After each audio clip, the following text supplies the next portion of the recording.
Hello friends, welcome to my YouTube channel. कैसे हैं आप सब? उम्मीद करती हूँ कि आप सब ठीक होंगे। आज मैं आप लोगों को महिला सुपरवाइजर के अंतर्गत जो योजनाओं वाला टॉपिक दिया गया है ना उसमें से योजनाओं की जो केंद्र और राज्य सरकार की जो योजनाएं हैं उनके बारे में आपको इन्फॉर्मेशन दूंगी फ्रेंड्स। तो आप लोग वीडियो को पूरा देखिए। मैं यहाँ पर कंप्लीट योजनाओं को कवर करने का कोशिश करूंगी। अगर आप लोग ये वीडियो को फॉलो करते हैं तो फिर आपको कहीं और से योजनाएं पढ़ने की कोई जरूरत नहीं होगी और आपका ये टॉपिक 110% कवर हो जाएगा फ्रेंड्स। तो ठीक है फ्रेंड्स, फिर हम लोग वीडियो को स्टार्ट करते हैं।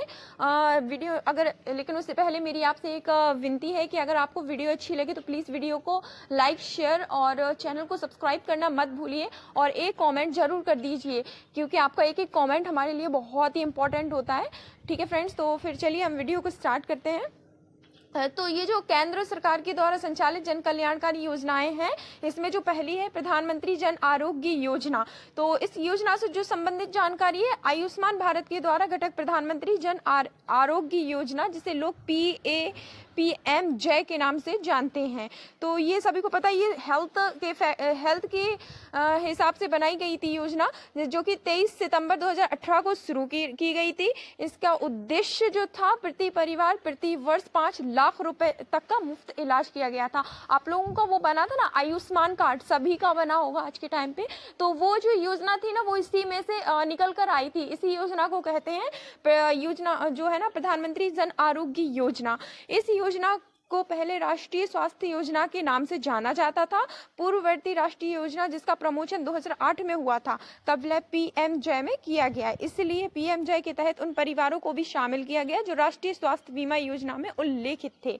ठीक है फ्रेंड्स, इसके बाद में जो इसकी प्रधानमंत्री जन आरोग्य योजना, इसकी जो मुख्य विशेषताएं जो थी वो इस प्रकार से थी कि इस योजना को पूरी तरह से सरकार द्वारा वित्त पोषित दुनिया की सबसे बड़ी स्वास्थ्य बीमा आश्वासन योजना है। यह जो योजना है ना, ये केंद्र सरकार द्वारा वित्त पोषित दुनिया की सबसे बड़ी स्वास्थ्य बीमा आश्वासन योजना है।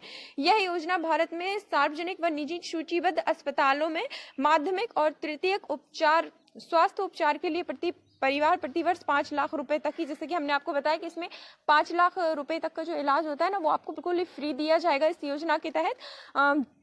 और साथ ही 10.70 करोड़ से भी अधिक गरीब व वंचित परिवार इस योजना के तहत लाभ प्राप्त कर सकते हैं। मतलब 50 करोड़ के लगभग जो लोग हैं ना, वो इस योजना से लाभ प्राप्त कर रहे हैं। और इस योजना में जो PMJ सेवा योजना, अर्थात अस्पतालों में लाभार्थी को स्वास्थ्य सेवाएं निःशुल्क प्रदान करती हैं। और ये सब वही फैक्टर हो गया है फ्रेंड्स। इस योजना के तहत अस्पताल में भर्ती होने से 3 दिन पहले और 15 दिन बाद तक का नैदानिक उपचार, स्वास्थ्य इलाज व दवाइयाँ मुफ्त उपलब्ध होती हैं। तो ये जो आपका आयुष्मान कार्ड वाली योजना थी ना, ये फ्रेंड आप लोगों को बहुत ही इंपॉर्टेंट, रुपए की पेंशन राशि हर महीने दी जाएगी। तो इसके बाद में जो है ना, प्रधानमंत्री श्रम योगी मानधन योजना का जो उद्देश्य था, इस योजना का जो उद्देश्य था वो असंगठित क्षेत्रों के श्रमिकों को 60 साल की आयु के बाद 3000 रुपए की पेंशन धनराशि देकर आर्थिक सहायता देना था। मतलब जो व्यक्ति 60 साल से ऊपर के हो गए हैं ना, उन्हें 3000 रुपए की राशि सरकार के द्वारा वितरित की जानी थी और अब की भी जाती है। तो ये जो इसका प्रधानमंत्री श्रम योगी मानधन योजना, इसका उद्देश्य था। इसके बाद में लाभार्थी की मृत्यु पर, अपंगता होने पर परिवार को मिलने वाला लाभ। इसमें जब किसी व्यक्ति को इस चीज का लाभ मिलता है ना, तो उसके बाद में अगर उसकी मृत्यु किसी कारणवश हो जाती है तो फिर उसके परिवार को भी कुछ लाभ दिया जाता है। तो आइए हम जानते हैं कि वो लाभ क्या है। तो यदि किसी लाभार्थी को सॉरी फ्रेंड्स, वो ऊपर चला गया है।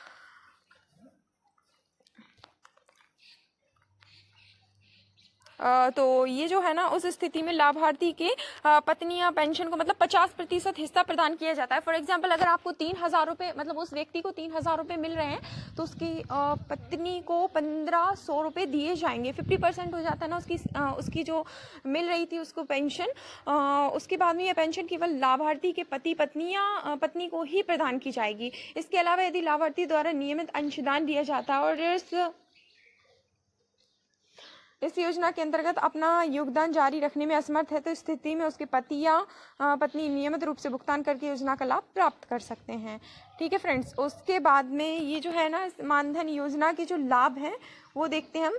तो इस योजना का लाभ देश के असंगठित क्षेत्रों के श्रमिक जैसे ड्राइवर, रिक्शा चालक, मोची और दर्जी, मजदूर, घरों में काम करने वाले, नौकरी, मतलब इन सभी को दिया जाना है इस योजना के तहत। मतलब वही जो चीज़ें मैंने आपको बता दी ना, वही चीज़ है। और फिर इसके बाद में प्रधानमंत्री श्रम योगी मानधन योजना का लाभ कौन नहीं उठा सकता, तो ऐसे व्यक्ति भी हैं जो इस योजना का लाभ नहीं उठा सकते हैं। कभी कभी एग्जाम में इस तरह का क्वेश्चन आ जाता है कि इसमें से कौन लाभ नहीं उठा सकते हैं, तो आपको 4 ऑप्शन दिए जाएंगे जिनका आपको राइट आंसर सिलेक्ट करना होगा। तो वो इस तरह से है कि संगठित क्षेत्र के काम करने वाले व्यक्ति, और जो मतलब कर्मचारी भविष्य निधि के सदस्य, राष्ट्रीय पेंशन योजना के सदस्य, राष्ट्रीय कर्मचारी बीमा निगम के सदस्य, आयकर का भुगतान करने वाले लोग, प्रधानमंत्री श्रम योगी मानधन योजना के जो लाभार्थी हैं वो कौन कौन से हैं, तो छोटे और निष्किसांत मजदूर, भूमिहीन, आप लोग इसको पढ़ लीजिएगा। ठीक है फ्रेंड्स, फिर उसके बाद में जो चौथी जो है ना स्पॉन्सर व फॉस्टर केयर योजना, तो इसमें पालन पोषण देखभाल फॉस्टर केयर, तो ये है देख रेख और संरक्षण की जरूरतमंद जो अनाथ बेसहारा बच्चे थे ना, जेल में निरुद्ध माता पिता के बच्चे, और उसके बाद में असाध्य बीमारी ग्रस्त बच्चे आदि जिनका किसी कारण से पारिवारिक पुनर्वास नहीं हो पाता है, उनके अस्थायी रूप से किसी असंबद्ध परिवार में पुनर्वसित किए जाने हेतु पालन पोषण देखभाल पोस्टर केयर में दिए जाने का प्रावधान है। इस योजना के अंतर्गत बच्चे को प्रति माह 2000 रुपये राशि दी जानी है। स्पॉन्सर जो योजना है, मतलब ये जो योजना है ना फॉस्टर स्पॉन्सरशिप, तो ये उन बच्चों के लिए है जो मतलब एक हिसाब से आप कह सकते हैं असहाय हैं, या फिर जिनके पेरेंट्स जेल में होते हैं और उनका जन्म वहाँ होता है, तो मतलब या फिर वो सभी पेरेंट्स या फैमिली में कोई उनका गार्डियन नहीं होता है, तो उन लोगों के लिए योजना चलाई गई है जिसके अंतर्गत बच्चे को प्रतिमाह 2000 रुपये दिए जाते हैं। ठीक है फ्रेंड्स, और उसके बाद में पशुवर्ती देखरेख आफ्टर केयर योजना, और पशुवर्ती देखरेख आफ्टर केयर किसी बालक की 18 वर्ष की आयु पूरी करने पर, इसमें जो दूसरा फैक्टर है इसके अलावा क्या किया जाता है, तो बालक को छोड़ने पर समाज की मुख्य धारा में जोड़े जाने के उद्देश्य से वित्तीय सहायता प्रदान की जाती है। ठीक है फ्रेंड्स, उसके बाद में आयुष्मान भारत योजना, आयुष्मान भारत योजना के तहत माध्यमिक और तृतीयक देखभाल के लिए लगभग 10 करोड़ परिवार 50 करोड़ लोगों को लाभ पहुंचाना, जिससे कि गंभीर बीमारी का इलाज हो सके। ये आयुष्मान भारत योजना जो है ना प्रधानमंत्री नरेंद्र मोदी के द्वारा की गई थी।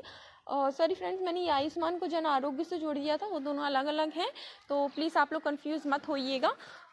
और फिर इसमें जो आपको इस योजना का लाभ लेने के लिए आपको जो इंपॉर्टेंट डॉक्यूमेंट चाहिए रहेंगे वो है निवास प्रमाण पत्र, BPL कार्ड, परिवार पहचान पत्र, अन्य आवश्यक दस्तावेज भी हो सकते हैं जिनकी रिक्वायरमेंट वो आप लोग से मांगते हैं, तो वो आपको देना पड़ेगा।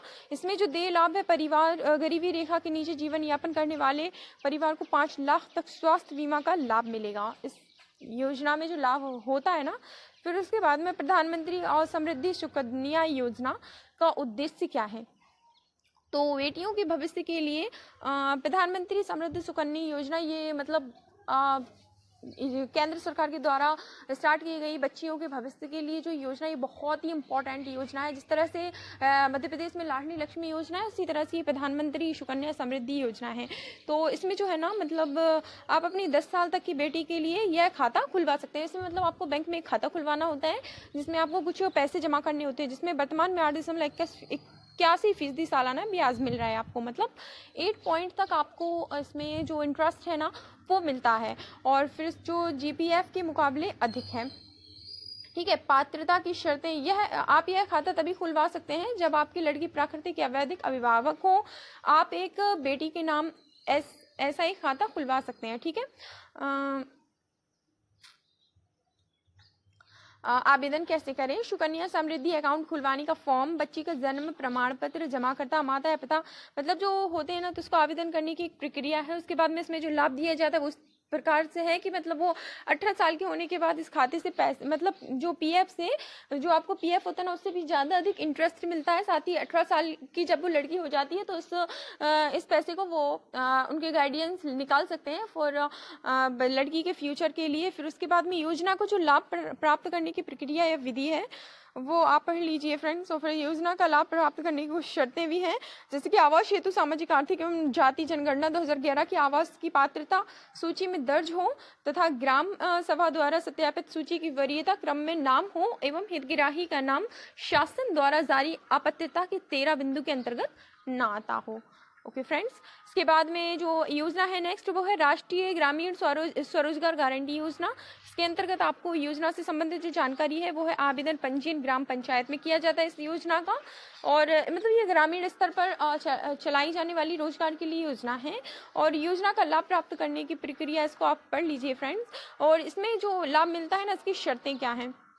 तो ग्रामीण क्षेत्र में रहने वाले परिवार के जॉब कार्डधारी वयस्क सदस्य हितग्राही मूलक कार्यों के लाभान्वित होने वाले पात्र वर्ग अनुसूचित जातियों अनुसूचित जनजातियां गरीबी रेखा से नीचे के परिवार या भूमि सुधार के हितग्राहियों या इंदिरा आवास योजना के हितग्राहियों को ये लाभ दिया जाता है। ठीक है फ्रेंड्स, तो आज के लिए इतना ही। नेक्स्ट वीडियो में हम इसके आगे कंटिन्यू करेंगे। अब अगर आपको वीडियो अच्छी लगी तो प्लीज़ वीडियो को लाइक शेयर और चैनल को सब्सक्राइब करना मत भूलिए। और इसके साथ ही हम लोग ना टेलीग्राम पर MCQ भी करवाते हैं, तो अगर आप लोग MCQ करना चाहते हैं तो प्लीज़ टेलीग्राम पर जुड़ जाइए। और साथ ही मेरा आपसे एक बहुत ही इंपॉर्टेंट क्वेश्चन है, आप लोग बताइए कि सुकन्या समृद्धि जो योजना होती है इसके अंतर्गत 18 साल के होने पर बालिका